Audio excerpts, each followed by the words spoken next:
Hey everybody, welcome to Watches with Dennis, and today I wanted to do a video just about the straightforward topic of how to start collecting watches. There are a lot of different ways you can do it, and my way is not necessarily the best way, but it's what works for me, and since I've started doing the YouTube video thing, I've had a lot of people reach out and ask me questions, usually my opinion on particular watches, but a lot of times there's a context to all of that about exploring how to get into collecting, because there are almost always new people into the hobby. So I have 7 tips that I like that I'll outline here in terms of what I think you should consider, and it might help you have more fun approaching doing the collection. So the first one I want to start with is wear a watch and learn any limitations you have. So this is a 2-part issue. The first is, do you have a history of wearing a watch? Because you might not even like to wear a watch, in which case collecting watches probably doesn't make a lot of sense for you. There's some that just keep watches in boxes, but by and large, watch collectors like to wear their watches. So just because you've gone to the latest James Bond film and see the Omega and think, oh, I really would like to have that watch, does not mean that you would actually enjoy wearing it. So that's the first part. Be sure you actually enjoy wearing a watch before getting into watch collecting. And the second part of this tip would be those limitations. And by that, I'm not talking financial. I'm thinking more along the lines of, do you have an allergy to nickel? Because that's going to impact your ability to allow certain case materials to rest against your wrist. Do you get irritated with leather? Things along those lines. Now, that having those conditions doesn't mean you can't enjoy watch collecting, but it may change the approach of the straps you wear, the case materials you pursue, and so forth. And it's good to know as much about that ahead of time so that you don't waste your time going after things that just aren't practical for you to actually wear. Tip number 2 would be set a budget and stick to it and never finance. Now, I know some people disagree on the financing front. They'll find a deal for like 0% financing or whatever. But my rule of thumb is when it comes to hobbies, no credit. You want to use a credit card to pay for a watch? No problem, but pay it off at the end of the month. You should be able to pay for everything in cash is my view. If you're using credit in a hobby, you're not doing it right. In terms of setting a budget, there are a couple ways you could do it. One is you could just set an amount for the entire collection. Like, I'm going to spend $20,000 on watches. That's the max. I think the more common approach, and the approach I personally prefer, is setting an amount for a watch. So if you're going to say, okay, I'm willing to spend $1,000 on a watch, then you can either have that money available or you can save up.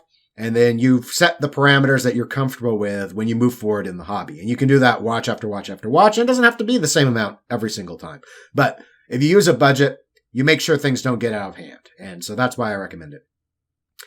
My third tip is don't be driven to fill the watch box. Now, this one is, I think, in a way, surprisingly common. But in hobbies, especially in collection-based hobbies, people with what I would describe as OCD-like tendencies often get involved. And for people with OCD-like tendencies, there's often a desire to have things a certain way. And I think in watch collecting, it's the watch box where we see this. So what ends up happening is you get a couple watches, you decide, hey, I should have a watch box for these things. You buy a watch box with half a dozen spots, you've got 4 left, and you have this compulsion to, as quickly as possible, fill out the rest of that watch box. Don't do that. It's an excellent recipe for buying watches you don't actually want. So try and keep that aside. It feels great. I love having a full watch box, but don't let that be your motivating factor. Try and stay focused. Keep your eye on the ball and go after the watches that actually bring you joy, that you're interested in having in the collection. And once you fill that watch box, be proud of it. And then hopefully don't buy another watch box and end up being right back where you started. Because that's pretty common too. My fourth tip would be do your research. So if you're new to watch collecting, quite frankly, there's a lot about watches you don't know. In fact, I came from watches from the pinball hobby, and the number of manufacturers in watches just currently in is more than there ever were of all the pinball companies in the history of the entire game. And so my point is there's a lot of information out there. It's very difficult to understand a lot of it, much less most of it. And it's impossible, I believe, to learn all of it, especially when you start counting the defunct companies on the vintage scene. So what you want to do is you want to start figuring out what it is you like. My recommendation is go to a site like Chrono24. Start sorting through watch brands, or start sorting by complications you're interested in. Go and look up some articles and get some basic concepts, like know what a dive watch is, know what a chronograph is, know what a dress watch is, and figure out, hey, this is what I want, or hey, this is not what I want. And start to broaden those horizons and figure out things you might enjoy, because it's easy enough to go to a store, buy a Seiko, enjoy it, and then just get in the mindset that, oh, well, I know I like this. I know I like Seiko prospects, and I'm just going to buy those. And you might be able to do that and be happy. But if you've not explored what else is out there, you're really limiting yourselves in terms of the potential of your collection.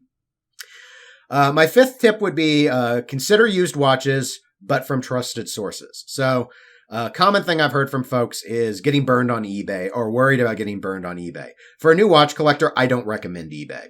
You can verify the sellers. You can try and cross-reference the images and make sure it's not like a Frankenstein watch that got assembled from multiple different models. There are steps you can do, but it is a headache. And for a new person, I think you're just sort of chucked in the deep end and can be overwhelmed.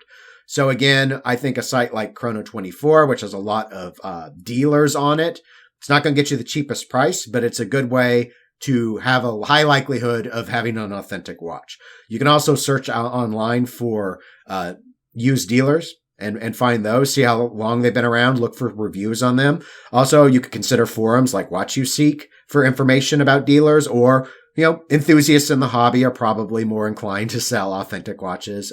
Reddit has a sales place for watches. I've never used it, but the content and the requirements there seem pretty detailed, and it seems to be very collector-centric. And so in those realms, in those circles, I think you have a greater likelihood of getting what you want versus eBay, which is a very easy place for people to go and list things without any knowledge of what they're selling. And in terms of the used aspect, I definitely, though, don't be put off by the fear of getting burned with a fake.